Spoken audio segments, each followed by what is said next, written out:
This channel does not promote any violent, harmful, or illegal activities. All content provided by this channel is meant for an educational purpose only.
দেখুন 14ই ফেব্রুয়ারি Valentine's day, এই দিন তো ভালোবাসা দিবস বলেই সবাই জানে, বিশেষ করে যারা প্রেমিক প্রেমিকা তারাই।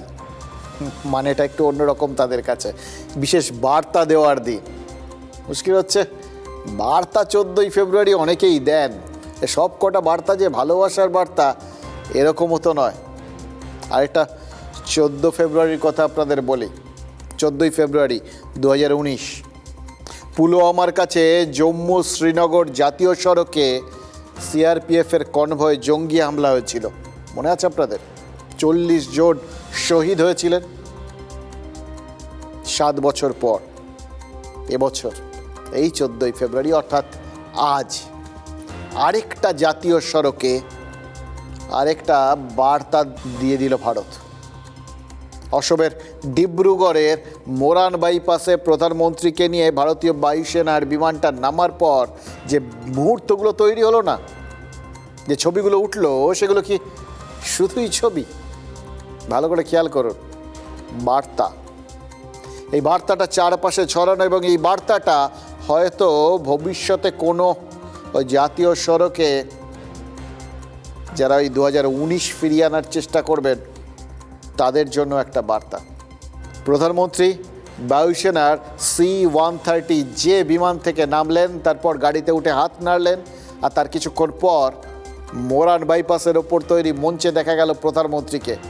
পাশে অসমের মুখ্যমন্ত্রী হেমন্ত বিশ্ব শর্মা। নরেন্দ্র মোদী মঞ্চে বসে দেখলেন রাস্তায় একের পর এক যুদ্ধ বিমান নামছে। শুধু প্রধানমন্ত্রী দেখলেন? আপনি, আমি, আমরাও তো দেখলাম। আর কারা দেখলো জানেন? আমাদের দেশের পূর্ব আর পশ্চিম সীমান্তের ওই প্রতিবেশীরা। 2019 সালে পুলওয়ামার জঙ্গি হামলার পেছনে ছিল পাকিস্তান। পুলওয়ামার হামলার দায় নিয়েছিল জৈশে মোহাম্মদ।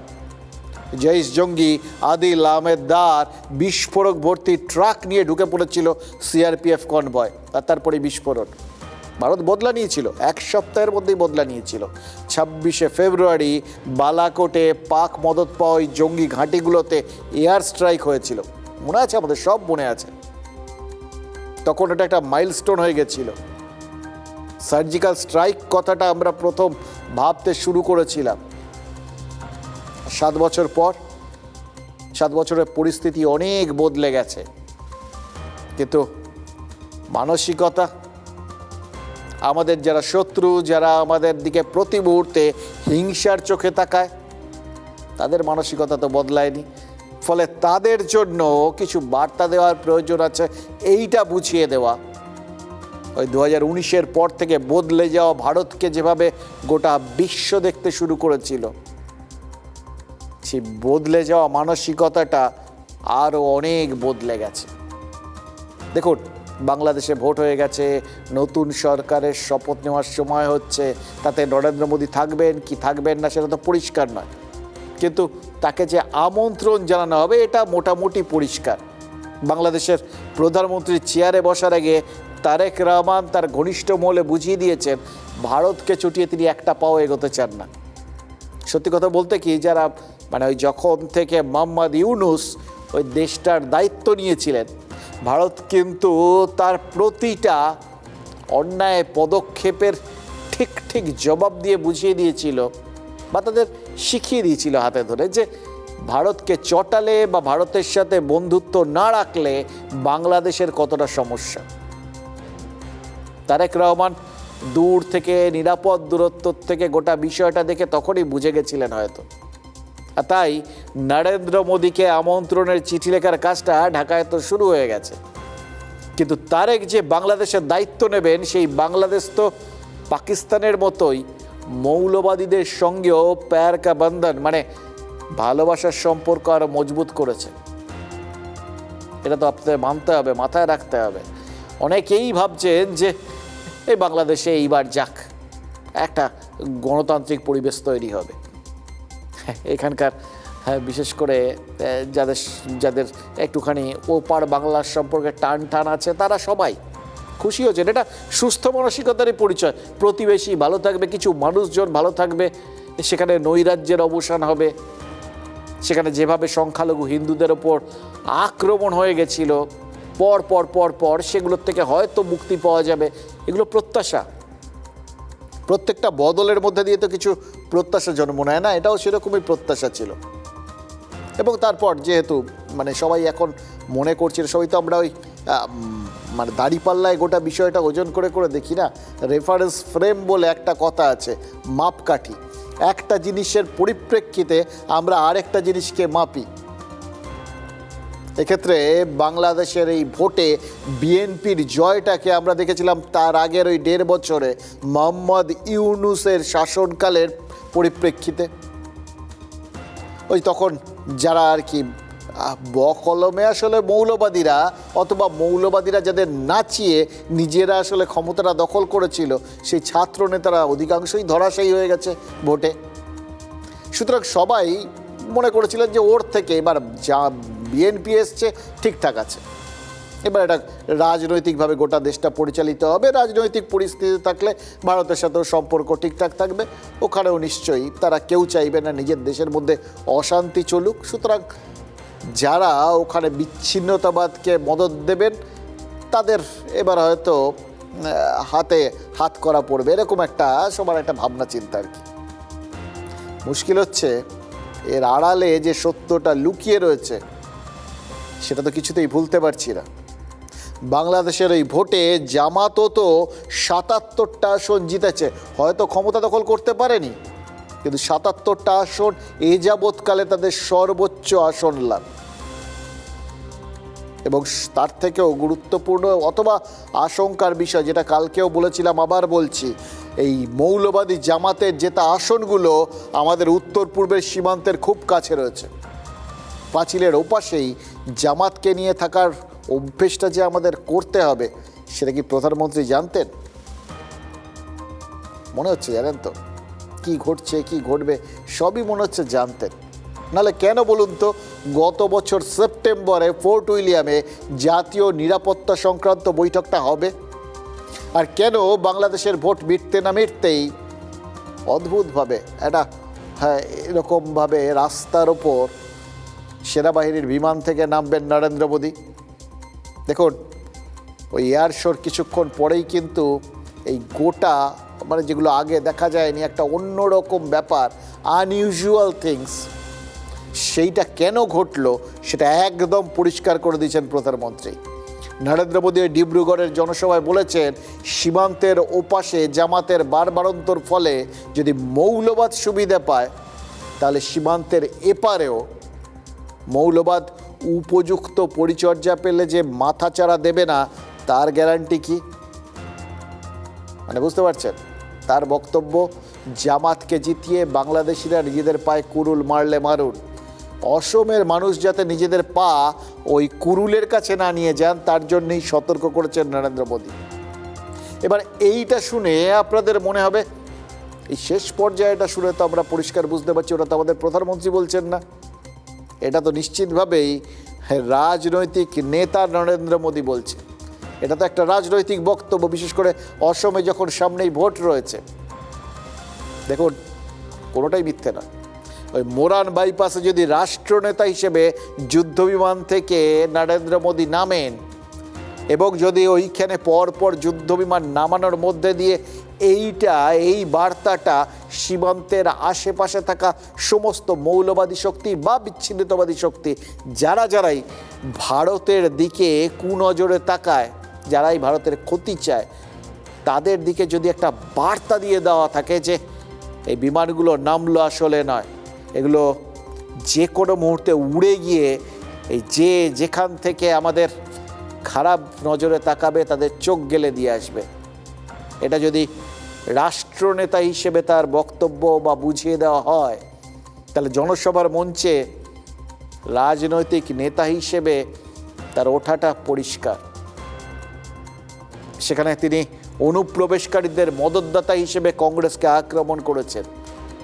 এই বক্তব্যের মধ্যে দিয়ে এই বুঝিয়ে দিয়েছেন যে কোনো এরকম একটা অন্য ধরনের মঞ্চকে, অর্থাৎ যেগুলো আনইউজুয়াল, যেগুলো একদম বাঁধা ধরা বাঁধাগতের রাজনৈতিক মঞ্চ নয়, একদম অন্য কিছুর মঞ্চ, সেই অন্য কিছুর মঞ্চকেও রাজনৈতিক নেতারা যে নিজেদের মতো করে ব্যবহার করতে পারেন সেটাই তো ভালো করে বুঝিয়ে দিলেন তিনি। অর্থাৎ এখন ভারতীয় যুদ্ধবিমান যেরকম রানওয়ের বদলে যখন তখন রাস্তাতেও নেমে পড়বে এই বার্তাটা রয়েছে, ঠিক সেরকমভাবেই রাজনীতিকরাও যে কোনো পরিস্থিতিতে যে কোনো জায়গায় ল্যান্ড করে যেতে পারেন, অর্থাৎ তাদের স্বভাবসিদ্ধ রাজনীতিটা করতে পারেন, সেটা কিন্তু অসম থেকে আজ সবাইকে বুঝিয়ে ছেড়ে দিয়েছেন প্রধানমন্ত্রী। आपको भूलना नहीं है 10 वर्ष सत्ता से बाहर रहने की वजह से कांग्रेस और ज्यादा जहरीली हो गई है। कांग्रेस असम को घुसपैठियों के हवाले करना चाहती है। आप इनके दिल्ली के नेताओं को देखिए, यहां जो इनके नेता हैं उनको देखिए, ये सब घुसपैठियों को बचाने में ही लगे हुए हैं। দেখুন, বাঁধাগতের বাইরে ব্যতিক্রমী মঞ্চকে যে রাজনৈতিক মঞ্চ বানাতে পারেন রাজনৈতিক নেতারা, সেটা যেরকম আমাদের দেখিয়ে দিয়েছেন প্রধানমন্ত্রী, সেরকম একইভাবে তো দেখিয়েছেন যে তাদের এই ল্যান্ডিংটা বিভিন্ন রকম হতে পারে। কখনো সেটা বায়ুসেনার বিমানে, কখনো তার জনসভার বক্তব্যে, আবার কখনো বা খোলা চিঠিতে। ছোটোবেলায় সেই বানাতাম, মনে আছে, কাগজে, বিশেষ করে স্কুলে ওই খাতার পাতা ছিঁড়ে নিয়ে একটু ভাঁজ টাচ করে এক ধরনের কাগজের বিমান বানানো যেত, প্লেন বানাতাম আমরা, টাক করে পেছনে আবার একটু ফু দিয়ে নিতাম, দিয়ে তারপর ছুঁড়ে মারতাম, সুন্দর উঠতে উঠতে উঠতে গিয়ে ল্যান্ড করতো। ঠিক সেরকমই হয়তো একটা খোলা চিঠি বাংলার উদ্দেশ্যে একই দিনে ভাসিয়ে দিয়েছেন প্রধানমন্ত্রী। বার্তা তো এক জায়গা থেকে আসছে কিন্তু ছড়িয়ে যাচ্ছে চারপাশে। দেখুন প্রধানমন্ত্রী ওই যে বার্তাটা পাঠিয়েছেন না, সেটা আসলে বাংলার ভোটারদের উদ্দেশ্যে পাঠানো বার্তা। বাংলায় কেন পরিবর্তন প্রয়োজন সেটা ব্যাখ্যা করেছেন প্রধানমন্ত্রী। একই দিনে দুমুখী বক্তব্য। ওই ডিব্রুগড়ের জনসভার থেকে কেন অসমে পরিবর্তন দরকার নেই, কেন বিজেপি সরকারকেই দরকার সেটা বুঝিয়েছেন, আর একই সঙ্গে বাংলায় খোলা চিঠিতে বুঝিয়েছেন যে কেন এখানে পরিবর্তন দরকার, কেন বিজেপিকে ফিরিয়ে আনা দরকার, কেন তৃণমূল সরকারকে আর দরকার নেই। আর সেই চিঠিটা হাতে নিয়ে বাড়ি বাড়ি যাচ্ছেন কারা? বিজেপির নেতারা। আমাদের এখানে এখন এসআইআর চলছে, তো অসমেও কিন্তু এসএসআর চলছে, স্পেশাল সামারি রিভিশন। এবার খেয়াল করে দেখুন, দুই রাজ্যেই একই সুরে একই বিষয়ে প্রচার করছে বিজেপি। দুটোরই মূল মানে একটা অস্ত্র তো দরকার থাকে, একই কামান থেকে গুলিগোলা বেরোচ্ছে, কিন্তু কামানটার থেকে বেরোনো গুলিগোলাগুলো কি, কোন উদ্দেশ্যে? একটাই উদ্দেশ্যে, অনুপ্রবেশ। অনুপ্রবেশকারীটা যে কমন ইস্যু দুটো সীমান্তবর্তী রাজ্যের জন্য, সেটাই তো প্রধানমন্ত্রী বুঝিয়ে দিচ্ছেন, এবং তার সাথে ওই ফাইটার প্লেন ল্যান্ড করা দিয়ে বুঝিয়ে দিচ্ছেন যে এই এতটা জরুরি এবং এতটা চরম একটা প্রস্তুতি এই জন্যে নেওয়া হচ্ছে যে এই অনুপ্রবেশকারীদের সমস্যাটা এটা কিন্তু খুব সহজ নয়। যারা অনুপ্রবেশ করছেন তারা শুধু যে সাধারণ মানুষ হবেন এরকম ভাবার কোনো কারণ নেই। অনুপ্রবেশ করার জন্য হয়তো সীমান্তের ওপারে ভারতের শত্রুরা বসে আছে, এটা বোঝার ব্যাপার। দেখুন, অসমে অনুপ্রবেশকারীদের মদত দেওয়ার যে অভিযোগটা প্রধানমন্ত্রী কংগ্রেসের বিরুদ্ধে করলেন, বাংলায় সেই অভিযোগটাই তিনি তৃণমূল কংগ্রেসের বিরুদ্ধে করেছেন। দুটো আলাদা আলাদা লক্ষ্যবস্তু, কিন্তু হাতিয়ার এক, গোলাটা এক, অনুপ্রবেশ। এসআইআরকে যদি আপনারা বৃহত্তর মঞ্চ ভাবেন, তাহলে সেই মঞ্চে শুরুর থেকে যে স্পটলাইটটা বিজেপি ফেলে রেখেছে সেটা তো ওই একই জায়গায়। তৃণমূলের বিরুদ্ধে তাদের যে অভিযোগ সেইটাকে কখনো তারা মানুষের মন থেকে সরতে দেয়নি। এবার অসমে গিয়েও সেই একই বিষয়টা তুলে আনার মাধ্যমে বুঝিয়ে দিচ্ছে গোটা দেশে তাদের লড়াইটা বা তাদের ফোকাসটা একই জায়গায় ধরে রাখছে বিজেপি। তৃণমূলের বিরুদ্ধে কি অভিযোগ ছিল বিজেপির? রোহিঙ্গা বা বাংলাদেশিদের ঢুকিয়ে বাংলার সাধারণ মানুষের ভোটাধিকার কারার অভিযোগ। আর ওখানে একই সঙ্গে তারা ওই কংগ্রেসের দিকেও সেই একই অভিযোগটা করেছেন। অর্থাৎ সাংবিধানিক অধিকার ক্ষুণ্ণ করা, সাংবিধানিক অধিকার হরণ। আজকে এসআইআর নিয়ে একটা ওই অদ্ভুতভাবে একটা ঘটনা ঘটেছে, জানেন তো? সে ঘটনাটা দেখছিলাম আর মনে হচ্ছিল যে কি আশ্চর্য, ঘটনাটা তো ভীষণ ইঙ্গিতবাহী। আজকে ইঙ্গিতবাহী, আনইউজুয়াল, অর্থাৎ প্রচলিত অপ্রচলিত সব ঘটনাগুলোর মধ্যে দিয়ে, ব্যতিক্রমী সব ঘটনাগুলোর মধ্যে দিয়ে মনে হচ্ছে বাংলার রাজনীতি তথা দেশের রাজনীতিটা বুঝতে হবে। আজকে যে ঘটনাটা দেখে আর কি হঠাৎ করে অন্যরকম লাগলো, সে ঘটনাটা ঘটেছে উত্তর 24 পরগনার বাদুড়িয়ায়। আপনারা দেখেছেন, সারাদিন ধরে আমাদের টেলিভিশনে এই খবরটা আমরা দেখাচ্ছিলাম। ওই বাদুড়িয়ার বিএলও রিজওয়ান হাসান মণ্ডল নাকি এক ভোটারকে খুন করেছেন, তারপর সেই ভোটারের দেহটা টুকরো টুকরো করে খালে ভাসিয়ে দিয়েছেন। প্রাথমিকভাবে পুলিশের সন্দেহ হচ্ছে ওই ভোটারের স্ত্রীর সঙ্গে একটা বিবাহ বহির্ভূত সম্পর্ক তৈরি হয়েছিল তার, এবং সেই সম্পর্কের জেরেই এই ভোটারকে খুন করেছেন বিএলও, এবং ডেকে পাঠিয়েছেন, আবার ইয়ারও ডেকে পাঠিয়েছেন এই সমস্ত বলে। এবার দেখুন, প্রাথমিকভাবে এটা একদমই একটা ফৌজদারি অভিযোগ, অর্থাৎ এটা পুলিশ তদন্ত করবে।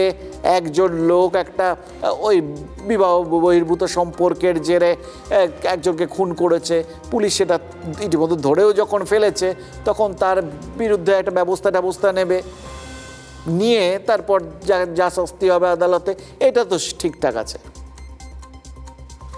কিন্তু যদি এক লাইনে দেখেন, যেটা আমাদের হেডলাইন হিসেবে চলছে বিভিন্ন জায়গায়, বিএলওর হাতে ভোটার খুন। ঘটনাচক্রে বিএলও তিনি কিসের প্রতিনিধি? এসআইআরের। অর্থাৎ এসআইআরের মাধ্যমে একটা ভোটার খুন হয়ে গেল, এরকম একটা ব্যাখ্যা করা যেতে পারে। এবার আপনারা বলবেন এটা কি কষ্ট কল্পনা হয়েছে, কার সঙ্গে কি জোরজার করে ভাবে মিলিয়ে দিলে হয় নাকি? একদম জোর করে মেলাচ্ছি না। আবার একটু আগে যেটা বলছিলাম সেখানে ফিরে যাচ্ছি। খেয়াল করে দেখুন, বিজেপি তৃণমূল এই এসআইআরের শুরুর থেকে এই দু দলেরই অভিযোগটা কি ছিল? অভিযোগটা ছিল নাগরিক অধিকার হরণের, সাংবিধানিক অধিকার হরণের। খেয়াল করুন, বিজেপি কি অভিযোগ করেছিল? তৃণমূলের বিরুদ্ধে তাদের অভিযোগ ছিল। তাদের অভিযোগ ছিল যে তৃণমূল ওই বাংলাদেশি আর রোহিঙ্গাদের আমাদের দেশের ভোটার লিস্টে ঢুকিয়ে দিয়েছে অবৈধভাবে, তাদের পরিচয়পত্র সব কিছু বেআইনিভাবে তৈরি করে দিয়েছে। তার ফলে ওই বাংলাদেশিরা এসে আমাদের দেশের ভোটারদের মধ্যে মিশে গেছেন। মিশে গিয়ে তারা ভোট দিচ্ছেন আমাদের দেশের যে সাংবিধানিক ব্যবস্থা, জনপ্রতিনিধি নির্বাচন, সেটাকে নিয়ন্ত্রণ করছে বাংলাদেশিরা। অর্থাৎ আমাদের গণতান্ত্রিক যে পদ্ধতি সেটাকে খুন করছে তৃণমূল। এটাই তো অভিযোগ ছিল বিজেপির। এবং তার সঙ্গে ধরে নিন যে তারা এসে এখানে খাচ্ছেন দাচ্ছেন, আমাদের অর্থনীতিতে ভাগ বসাচ্ছেন। এটাও তো আমাদের নাগরিক অধিকার হরণ, প্রাণ হরণের মতোই একটা ব্যাপার। এই খাওয়া দাওয়ার ওপরেই তো সব কিছু বেঁচে রয়েছে, তাই না? এবার দেখুন তৃণমূলের বক্তব্যটা। তৃণমূল তো একই সুরে বলেছে, তাদেরও বক্তব্যের ফোকাস একটা খুন রয়েছে। এবং সেই খুনটা কি? ওই একই নাগরিক অধিকারের ওপর হস্তক্ষেপ, আঘাত, খুন, টুকরো টুকরো করে ভাসিয়ে দেওয়া। তৃণমূল প্রথম থেকে বলেছে যে এই নির্বাচন কমিশন এরা বিজেপির হয়ে কাজ করছে, এই জন্যই তারা এত চট জলদি করে এসআইআর করছে, তাও আবার এই ভোটের আগে, এবং ইচ্ছে মতো ভোটারদের নাম বাদ দিচ্ছে। খেয়াল করে দেখুন, একদম প্রথম দিন থেকে সে মমতা বন্দ্যোপাধ্যায় হোক বা অভিষেক বন্দ্যোপাধ্যায়, প্রত্যেকের বক্তব্য ছিল যে কোনো না কোনোভাবে যদি দেখা যায় যে একজন বৈধ ভোটারের নামও বাদ গেছে এসআইআরের কারণে, তাহলে কেলেঙ্কারি কাণ্ড করা হবে। প্রথম থেকে কিন্তু মানুষের মনের মধ্যে এই ভয়টা ঢুকিয়ে দেওয়া হয়েছিল, সব পক্ষ মিলে দিয়েছিলেন। ভোটাধিকার হরণ হবে, নাগরিক অধিকার হরণ হবে, অর্থাৎ নাগরিক অধিকারের খুন হবে। নাগরিক অধিকারই যদি না থাকে তা ভোটার আর বেঁচে রইলেন কোথায়? তৃণমূলের যে বক্তব্য, অভিযোগ যে এই শুনানির মাধ্যমে নাগরিকদের হয়রানি করা হচ্ছে, এত এত প্রাণ যাচ্ছে মানুষের, এবং অসংখ্য মানুষের ভোটাধিকার হরণ করা হচ্ছে, ইচ্ছে মতো করছে। এই পর্যবেক্ষকরা এসছে এই ভোটাধিকার হরণ করতে। অর্থাৎ সাংবিধানিক প্রক্রিয়াকে, সাংবিধানিক অধিকারকে খুন করার একটা অভিযোগ বকলবে। দেখুন, অস্বীকার করতে পারবেন না কেউ। সুতরাং সব মিলিয়ে সব কিছু কিরকম মিলেমিশে একাকার হয়ে যাচ্ছে না? এরকম হঠাৎ হঠাৎ সব একটা ঘটনা ঘটছে, আর আমরা দেখছি যে সব ঘটনাগুলো কোথাও না কোথাও গিয়ে একে অন্যের ছবি তুলে ধরছে। যা দেখছি আসলে সেটা নয়, তার বাইরেও অনেক কিছু থাকছে। আজকেই এসআইআরের শুনানি শেষ হয়েছে। এবার শুরু যখন হয়েছিল তখন শেষ হবে, এটাই তো স্বাভাবিক, এটার মধ্যে কোনো অস্বাভাবিকত্ব নেই। কিন্তু এসআইআরের শুনানিটা কিভাবে কোন জায়গায় এসে শেষ হলো, সেটার মধ্যে মাথা ঘামানোর মতো বিষয় রয়েছে।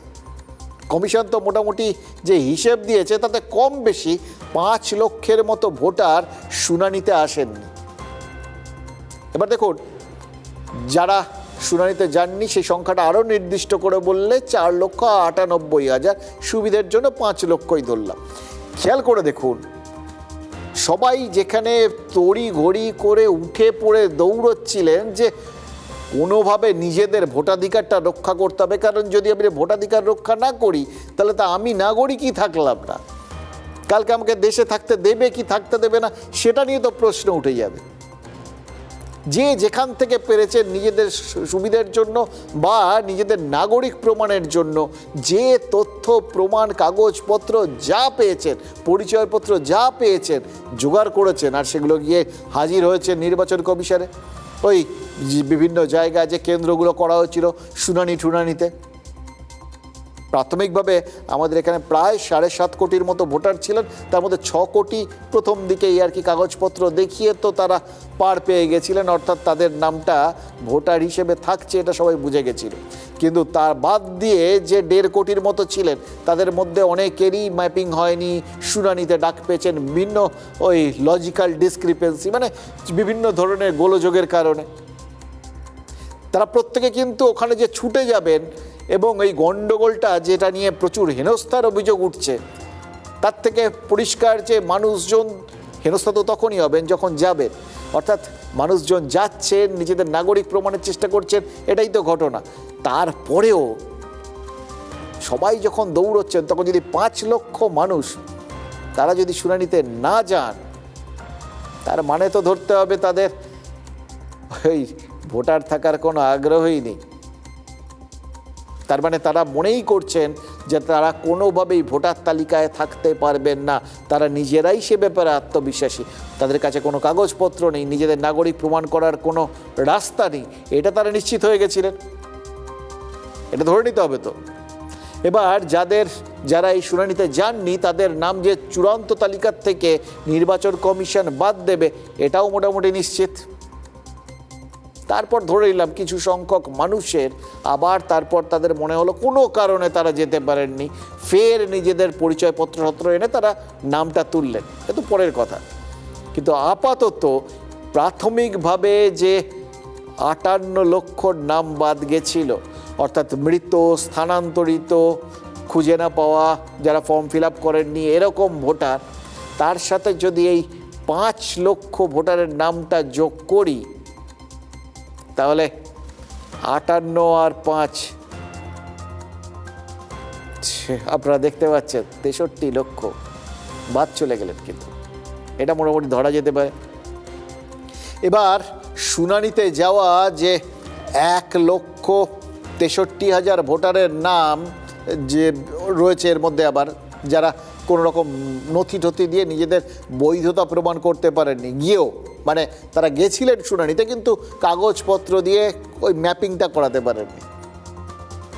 এবার এই 1.25 লক্ষ লোকের নাম যদি বাদ যায় তাহলে আরও 1.25 লক্ষ মানে 64 লক্ষ পেরিয়ে যাচ্ছে এই বাদ যাওয়া ভোটারের সম্ভাবনাটা।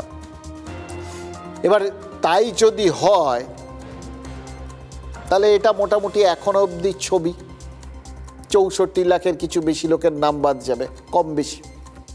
এবার যদি বিজেপি নেতাদের দৃষ্টিভঙ্গির থেকে ভাবেন তাহলে এসআইআর তাদের একটা অন্যরকম রাস্তা এনে ফেললো কি না, আনইউজুয়াল রাস্তা। আজকে এই মুহূর্তে দাঁড়িয়ে এসআইআরের যা প্যাটার্ন, নাম বাদ দেওয়ার যে হিসেব মোটামুটি পাওয়া যাচ্ছে, সেটা তো শুভেন্দু অধিকারীদের ওই কোটির স্বপ্ন থেকে বহু বহু আলোকবর্ষ দূরে।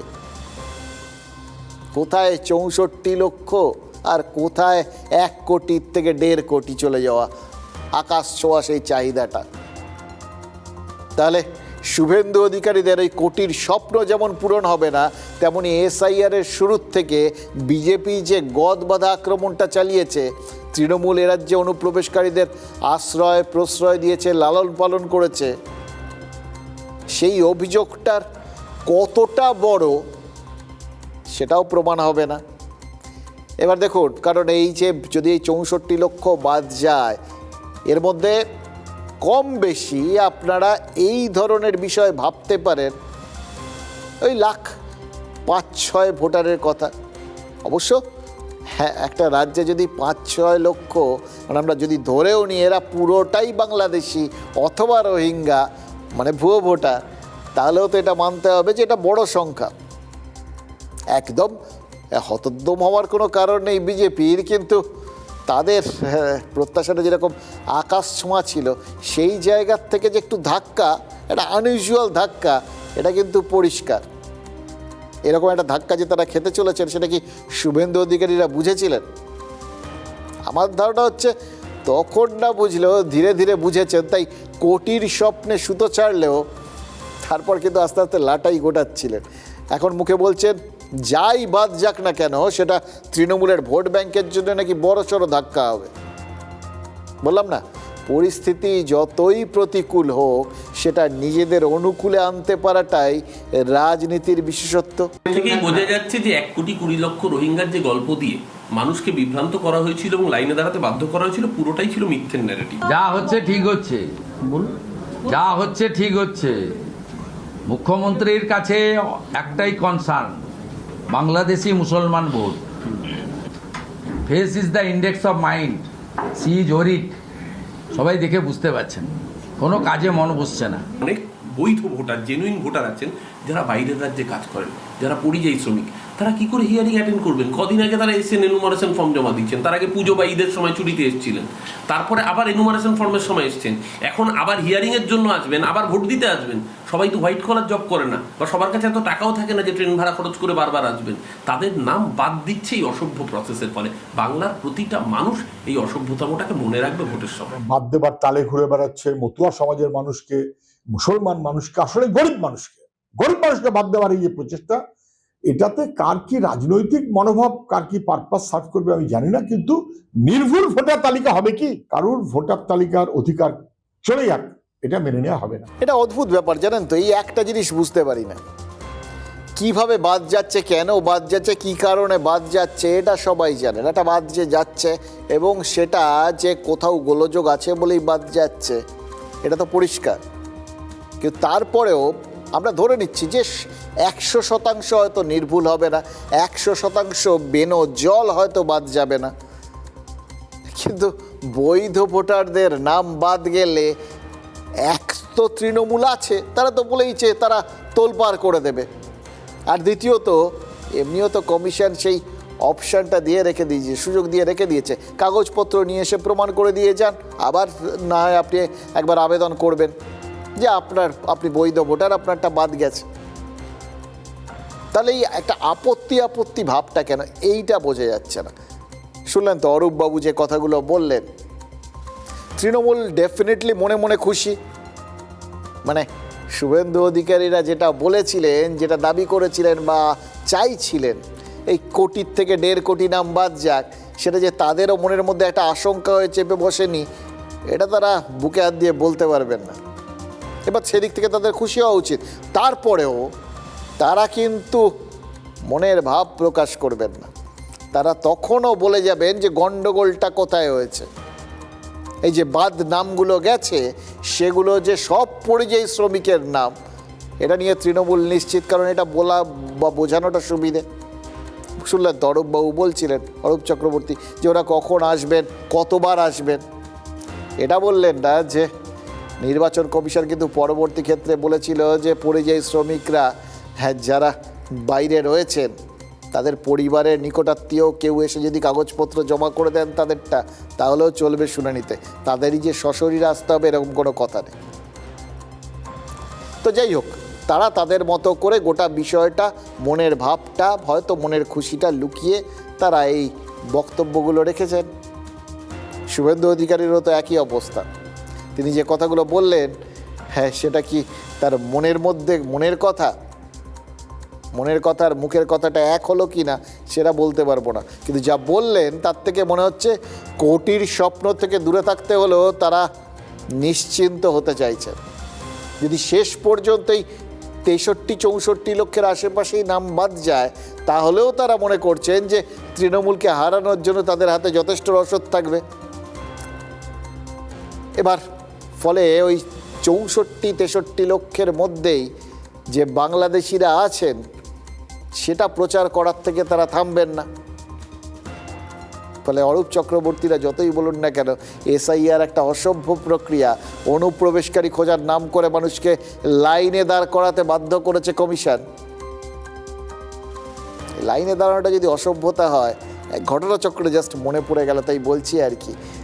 এই যে আমাদের বিভিন্ন প্রকল্প হয়েছে না, এই স্বাস্থ্যসাথীর থেকে শুরু করে আপনার এই লক্ষ্মীর ভাণ্ডার, সব কিছুতেই কিন্তু একবার না একবার গিয়ে লাইনে দাঁড়াতে হয়। লাইনে দাঁড়ানোটাকে কিন্তু এরকম গড় পড়তা অসভ্য বলা যাবে না, সেটা লাইনেরও ওরা আছে, এটা আপনাকে বুঝে নিতে হবে। তো যাই হোক, বিজেপি তৃণমূলের এই এসআইআর বিরোধিতাকে সাংবিধানিক অপরাধ হিসেবেই কিন্তু প্রমাণ করতে চাইছে, এটা আমরা বুঝে গেছি। সবাই যে যার মতো করে নিজের অ্যাঙ্গেল থেকে দেখাচ্ছে। এবার আমাদের দায়িত্ব কতটা ভাবুন তো, আমাদের উপর চাপ কতটা। আপনার আমার মতো সাধারণ মানুষ যখন ওই ভোটের লাইনে গিয়ে দাঁড়াবে, ওই ভোটের লাইনে তো দাঁড়াতেই হবে, ওই লাইনেও না দাঁড়িয়ে কোনো উপায় নেই, না হলে তো সব দলেরই হাত খালি, মাথায় হাত। তো সেই সময় আমাদের মাথাও তো খালি রাখা চলবে না ভোটের লাইনে দাঁড়িয়ে। হয় শুভেন্দু অধিকারীদের এই বিশ্লেষণ মাথায় রাখতে হবে, আর নয়তো অরূপ চক্রবর্তীদের কথা মনে রাখতে হবে। হয় আমাদের মাথায় থাকবে যে এসআইআরের নামে আমাদের হেনস্থা করা হয়েছে, আর নয়তো আমাদের ভাবতে হবে এই এসআইআর করে আমাদের ভবিষ্যতে হেনস্থার থেকে বাঁচানো হয়েছে। মোদ্দা কথা হচ্ছে মাথা আপনাকে ঘামাতেই হবে, মাথার নিশ্চিন্তে থাকার কোনো উপায় নেই। রাজ্য প্রশাসনের মাথায় যারা বসে আছেন তারা এই সমস্ত ব্যাপারগুলোকে খুব এনজয় করেন, সাধারণ মানুষের মাথার ওপর বোঝ চাপিয়ে দিয়ে। কিছু কিছু বোঝা আছে যে বোঝাগুলো না আপনার আমার মাথার উপর চাপানো যায় না, আর সেই জন্যেই তখন খুব মজা লাগে, বেশ আমোদ পাই। জানেন তো যে ওই ওপরে বসে আছেন আপনারাও কেউ নিশ্চিন্তে আছেন কি? এই যে রাজ্যের মুখ্য সচিব নন্দিনী চক্রবর্তী, তাকে দিল্লিতে ডেকে পাঠিয়েছিল কমিশন। এবার কি কারণে এই তলব তা নিয়ে কোনো পক্ষই সেভাবে মুখ খোলেনি, কিন্তু অনেকেরই ধারণা ওই রাজ্যের 5 জন অফিসারের বিরুদ্ধে যে সাসপেনশন এবং এফআইআরের নির্দেশ ছিল সেটা রাজ্য কার্যকর করেনি বলেই মুখ্য সচিবকে দিল্লি যেতে হয়েছিল। তাছাড়া এই যে সদ্য যে এর আগে অফিসার দেয়নি বলে অভিযোগ উঠেছিল রাজ্য, এবার তারপর এই সুপ্রিম কোর্টের নির্দেশের পর রাজ্য যে ওই বিরাট বড় একটা 8,500-এর মতো অফিসারের তালিকাটা নির্বাচন কমিশনে পাঠিয়েছিল, তার সেটাও তো নাকি নির্বাচন কমিশনের বেশ খুব একটা পছন্দ হয়নি বলে শোনা যাচ্ছে। এই সমস্তগুলো নিয়েই হয়তো তাকে শোনাতে ডেকেছিল দিল্লি। এর আগে প্রাক্তন মুখ্য সচিব মনোজ পন্তকে একইভাবে একই কারণে 2 বার দিল্লিতে ডেকে পাঠানো হয়েছিল। তার মানে ভাবুন, কিছুদিনের মধ্যে, অল্প কয়েকদিনের মধ্যেই রাজ্যের যিনি মুখ্য সচিব, এর আগে মনোজ পন্ত, এখন নন্দিনী চক্রবর্তী, সব মিলিয়ে 3-4 বার তাদের দিল্লি দৌড়তে হলো। ভাবুন তো, এরকমভাবে কোনো রাজ্যের মুখ্য সচিবকে এতবার ডেকে পাঠানোটা স্বাভাবিক না অস্বাভাবিক, ইউজুয়াল নাকি আনইউজুয়াল? অন্য কোনো রাজ্যকে দেখেছেন এই রকম অস্বস্তিকর পরিস্থিতির মুখোমুখি হতে? পশ্চিমবঙ্গ ছাড়াও তো 11টা রাজ্য আর কেন্দ্রশাসিত অঞ্চলে এসআইআর হচ্ছে। কোনো রাজ্যের মুখ্য সচিবকে কমিশন কি এভাবে দিল্লিতে ডেকেছে? উত্তর হচ্ছে না। অতীতেও, মানে ধরুন ওই চরম উপদ্রুত পরিস্থিতিতেও ওই জম্মু কাশ্মীরের মুখ্য সচিবকে এভাবে ডেকে পাঠানোর নজির নেই।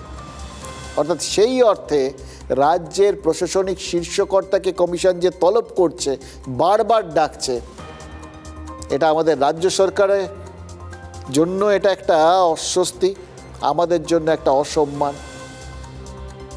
এবার দেখুন, যা রটেছে তার কিছুটাও যদি ঘটে, মানে মুখ্য সচিবের সামনে মুখ্য নির্বাচন কমিশনার যথেষ্ট বিরক্তি প্রকাশ করেছেন বলে যখন শোনা যাচ্ছে, তখন ধরতে হবে যে গোটা বিষয়টায় তারা এমন একটা জায়গায় সহ্যের সীমায় পৌঁছেছেন যে নিজেদের মনের ভাবটা আর গোপন করতে পারছেন না।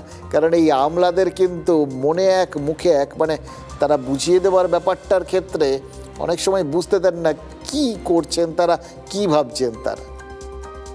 যেটা শোনা যাচ্ছে, ওই অভিযুক্ত এই আরোদের বিরুদ্ধে ব্যবস্থা নেওয়ার জন্য কমিশন নাকি একদম সময়সীমা বেঁধে দিয়েছে। এবার একদম চরম সময়সীমা বলে দিয়েছে, 17 ফেব্রুয়ারির মধ্যে রিপোর্ট দিয়ে জানাতে হবে। নির্দেশ কার্যকর হলো কি হলো না সেটা জানাতেই হবে। এবার মুখ্য সচিবকে ডেকে নিয়ে গিয়ে এই যে চাপটা কমিশন তৈরি করলো, এটা তো রাজ্যের মাথাদের জন্য একটা চাপ তৈরি হয়ে গেল। এমন একটা দৃষ্টান্ত তৈরি হলো যেটা অন্য কোনো রাজ্যের ক্ষেত্রে কমিশন কিন্তু তৈরি করেনি বা করতে পারেনি বা করার প্রয়োজন হয়নি। অনুযায়ী যা যা করার রাজ্য সরকারের পক্ষ থেকে মুখ্য সচিব নিশ্চিতভাবে সেই জবাব দেবেন না, সেই ব্যবস্থা নেবেন।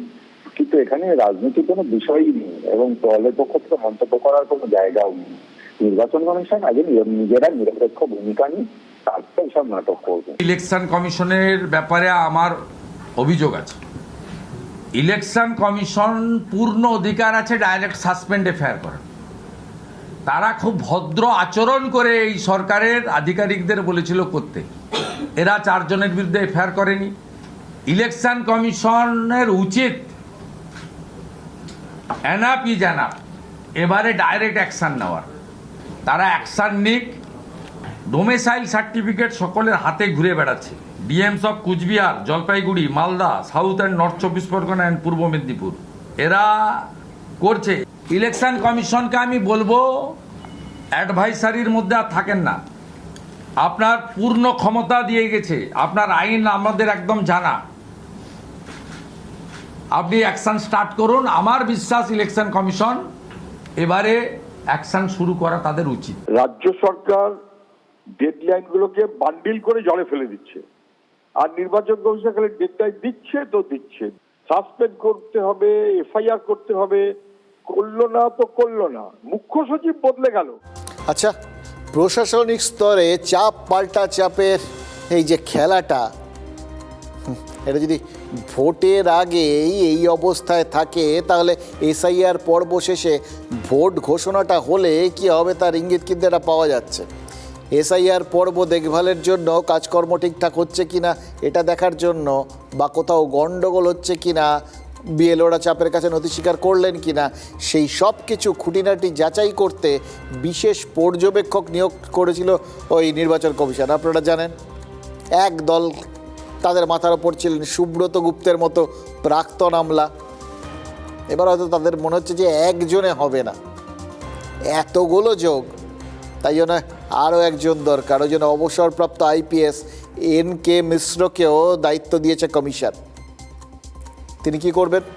এসআইআরের তালিকাটা চূড়ান্ত হয়ে গেলে সেটা খুঁটিয়ে দেখবেন এবং সেই সঙ্গে রাজ্যে কত দফায় ভোট করলে ফ্রি অ্যান্ড ফেয়ার, মানে একদম সুষ্ঠু ভোট করা যাবে, সেটা বুঝে শুনে কমিশনে রিপোর্ট দেবেন। কোন রাজ্যে কত দফায় ভোট হওয়া উচিত সেটা মূলত সেই রাজ্যের দেওয়ার যে পরিকাঠামোগত তথ্য আর কি, তার নিরিখে ঠিক হয়। কমিশন NK মিশ্রকে পাঠিয়ে কি বুঝিয়ে দিল তারা রাজ্যের রিপোর্টের ওপর চোখ বন্ধ করে ভরসা করবে না? রাজ্যের রিপোর্ট তো হাইকোর্টও খারিজ করে দিয়েছে। গত বছর ডিসেম্বর মাসে খড়গপুরের পুর বোর্ড ভেঙে দিয়েছিল রাজ্য সরকার।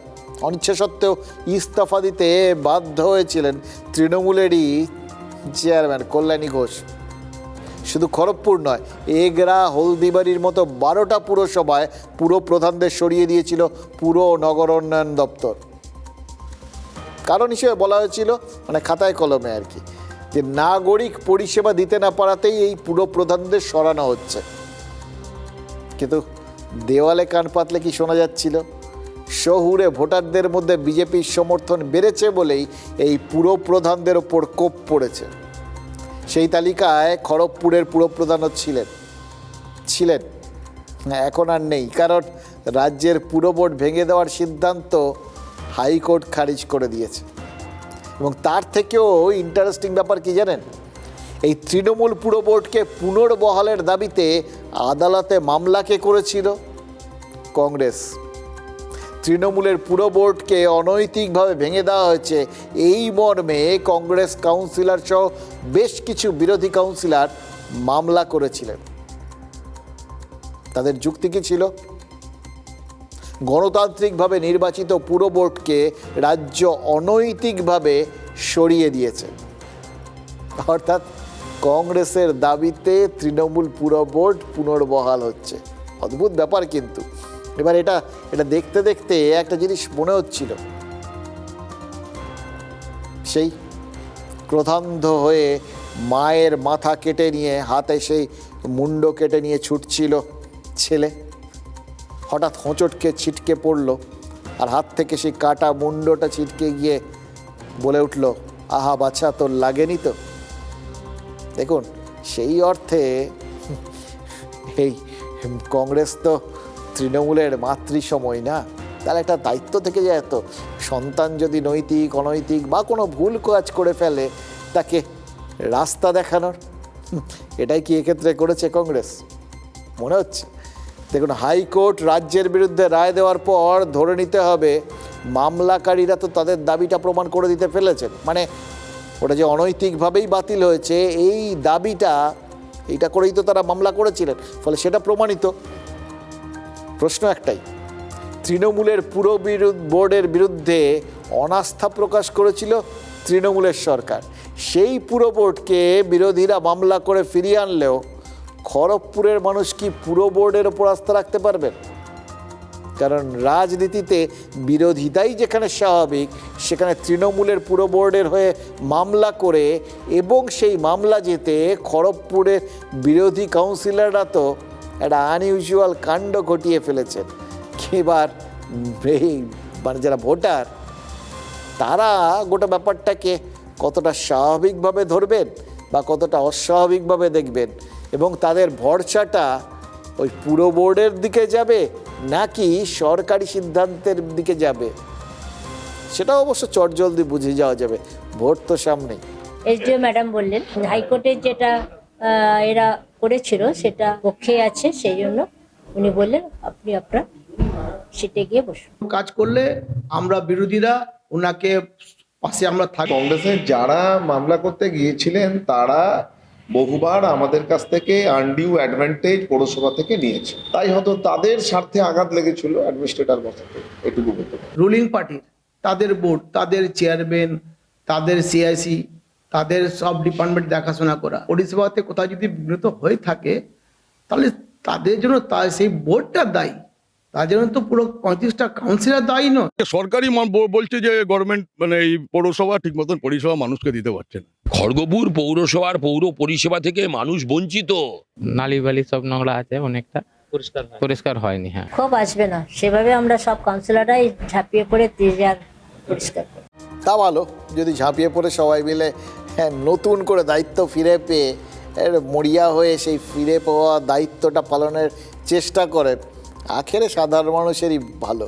মানে কিছু তো পাবেন তারা, তাদের তো ওই কে বসলেন সেটা নিয়ে খুব একটা মাথা ব্যথা নেই, তারা তো বসানি ওখানে লোকজনকে কিছু পুরসেবা পাওয়ার আশায়। তবে তাদের কপালে আরও একটা জিনিস আছে যেটার থেকে তাদের কোনো মুক্তি নেই। যদি এই পুরসেবা না পাওয়ার যন্ত্রণার থেকে মুক্তি না পান তারা, একইভাবে ওই লাইনে দাঁড়ানোর থেকেও কিন্তু মুক্তি পাবেন না, এটা গ্যারান্টি। ওই এতক্ষণ বলছিলাম বিভিন্ন লাইনের কথা, এই যে আজ শুনানির ক্যাম্প শেষ হলো, কাল থেকে যুবসাথীর ক্যাম্প শুরু, মানে ভোটারদের কপালে লাইনে দাঁড়ানো বিষয়টা কনস্ট্যান্ট হয়ে যাচ্ছে। 294টা বিধানসভায় কালকের থেকে ক্যাম্প বসছে। লক্ষ্মীর ভাণ্ডার তো ছিল, এবার যোগ হচ্ছে বেকার ভাতা, মানে লক্ষ্মী নারায়ণের একেবারে যুগলবন্দি আর কি। বাজেটে বলা হয়েছিল প্রতি মাসে বেকারদের 1,500 টাকা করে ওই ভাতা দেওয়া হবে। এবার টাকাটা কে দেবে? তৃণমূল? না, টাকা তো দেবে সরকার। ঘটনাচক্রে তৃণমূলের সরকার, কিন্তু সরকার টাকাটা পাবে কোত্থেকে? আপনার আমার বিভিন্ন ট্যাক্স থেকে। তাই শাসক আর সরকার যখন এই ভাতা দিয়ে ভোটের হিসেব করছে, আমাদেরও তো নাগরিক হিসেবে কিছু কিছু হিসেব খতিয়ে দেখার একটা দায়িত্ব আছে, তাই না? দেখুন, রাজ্য বাজেটে বেকার ভাতার জন্য কত টাকা বরাদ্দ হয়েছে ভেবে দেখুন তো, 5,000 কোটি। এই টাকাটা 2026-27 অর্থবর্ষের জন্য বরাদ্দ। এবার সরকার বলছে 21 থেকে 40 বছর বয়সী যারা বেকার এবং মাধ্যমিক পাস তাদের এই টাকা দেবে। বর্তমানে মোটামুটি ওই 21 থেকে 40 বছর বয়সী ভোটার আনুমানিকভাবে কজন আছেন যারা ওই মাধ্যমিক পাস? হিসেব বলছে কম করে 3.5 কোটি। এবার এই 3.5 কোটি সবাই তো বেকার নয়, তাহলে কতজন পাবেন? গত নভেম্বর ডিসেম্বরে পিরিয়ডিক লেবার ফোর্স সার্ভে নামে এক সংস্থার পেশ করা হিসেব কি বলছে জানেন? বাংলায় বেকারত্বের হার 4% কাছাকাছি, মানে প্রতি 100 জনে মাত্র 4 জন বেকার। এবার সেই হিসেবে যদি সব দেওয়া হয়, সেই হিসেবটাই যদি ধরা হয়, তাহলে সরকারকে মেরে কেটে 14 লক্ষ বেকারকে মাসে 1,500 টাকা করে, বছরে 18,000 টাকা করে দিতে হবে। তাতে সরকারের মোট খরচ কত? 2,000-2,500 কোটি টাকার মতো। তাহলে সরকার এক আর্থিক বছরে যে 5,000 কোটি বরাদ্দ করেছে, তাতে আপনাদের মনে হবে যে তো মাত্র 50% কাজে লাগবে, বাকি 50% কী হবে? ওটা অতিরিক্ত। ধরে নিচ্ছি ওই অঙ্কের হিসেব সবসময় ঠিকঠাক হয় না আর কি, আরও বেশ কিছু অনেক সংখ্যক লোকজন আছে।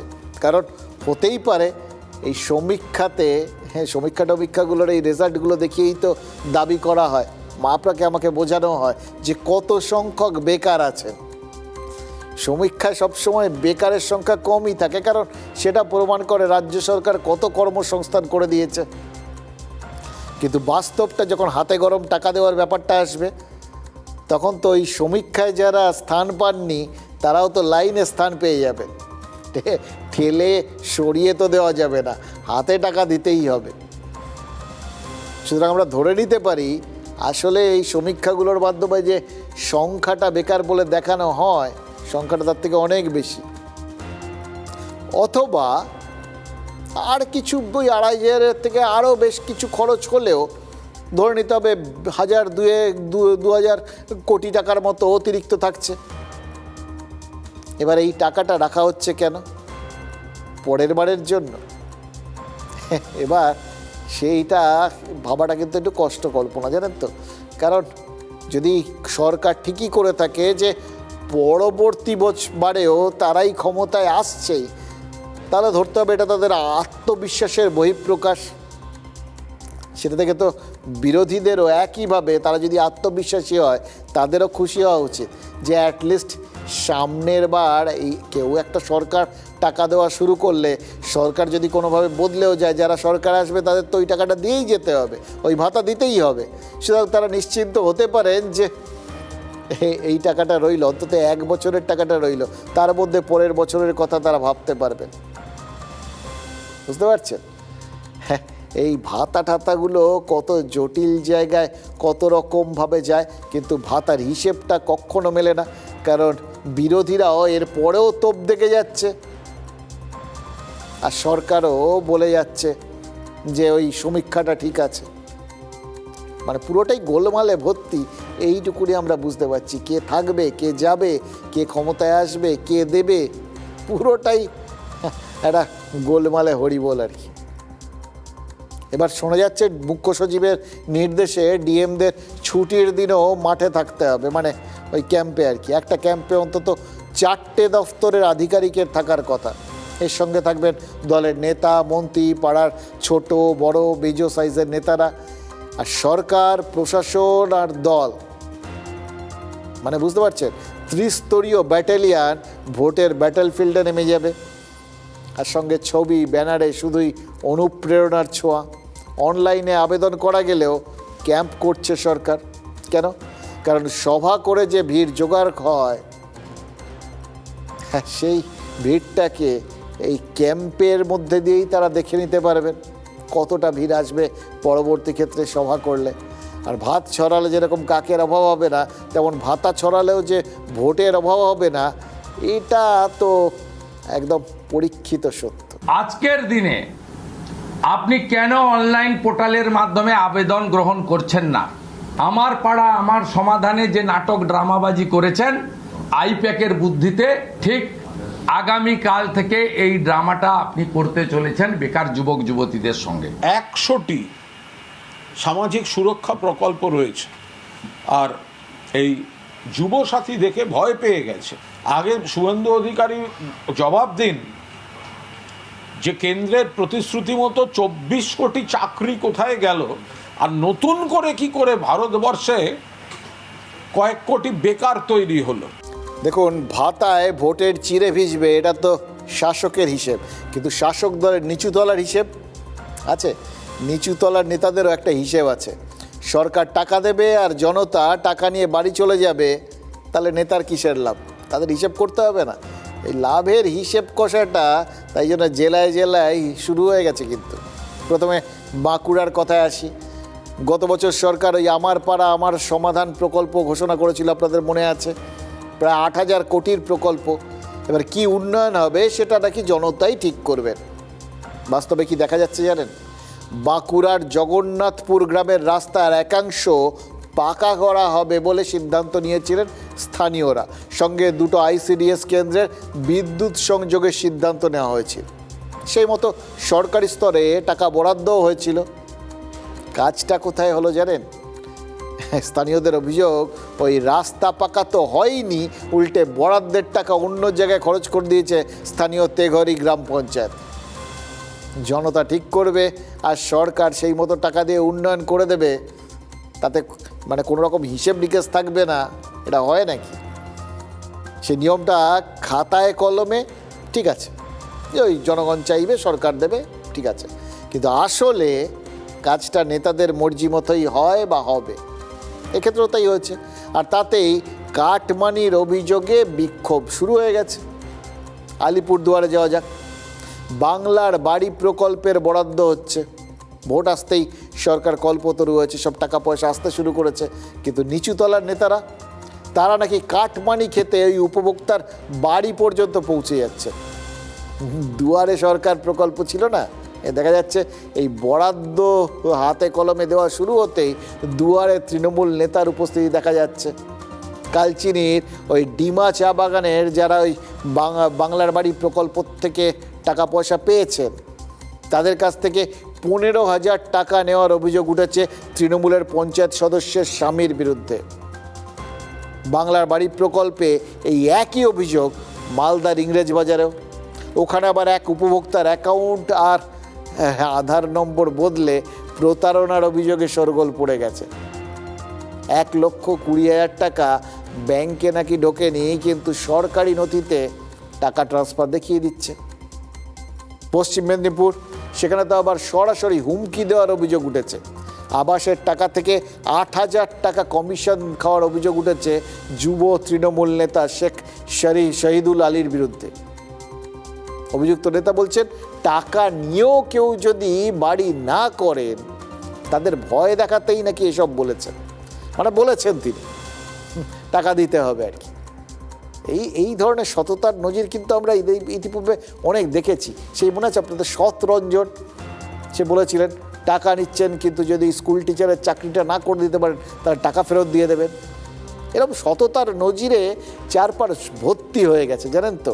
আসলে সরকার হিসেব করে টাকা দিচ্ছে, নেতারা হিসেব করে সেই টাকায় ভাগ বসাচ্ছে, আর জনতা তাদের অনেকে হয়তো ভাবছেন কেটে ছেটে যা পাওয়া যায় সেটাই বা কম কি, কিছু তো পাওয়া যাচ্ছে।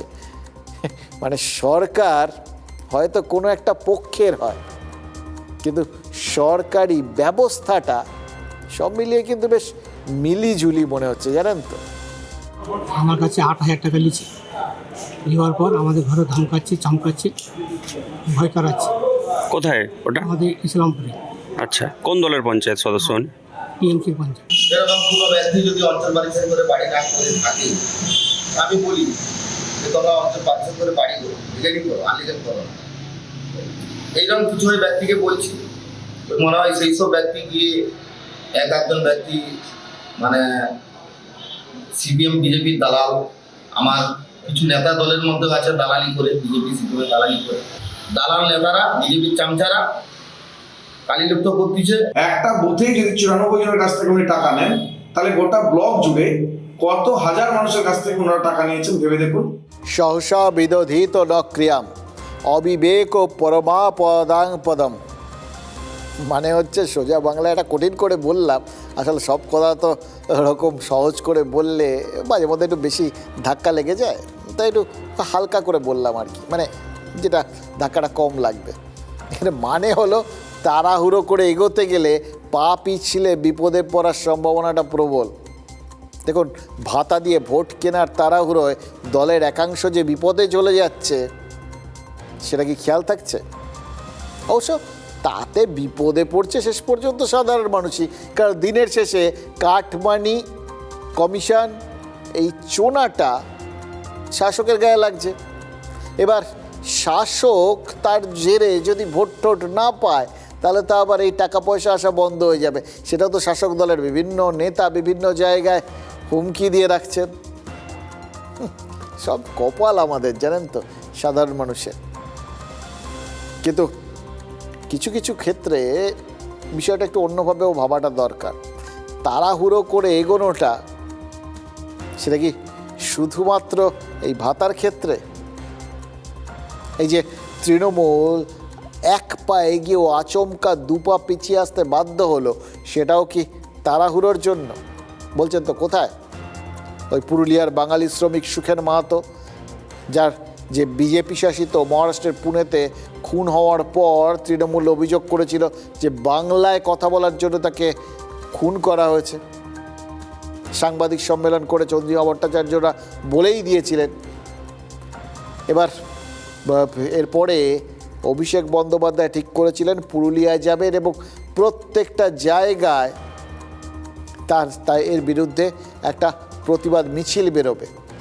এআইটিসির অফিসিয়াল এক্স হ্যান্ডেলে একটা ভিডিও পর্যন্ত পোস্ট হয়েছিল, কিন্তু ওই ভিডিওটা কালকের পর থেকে আর দেখা যাচ্ছে না।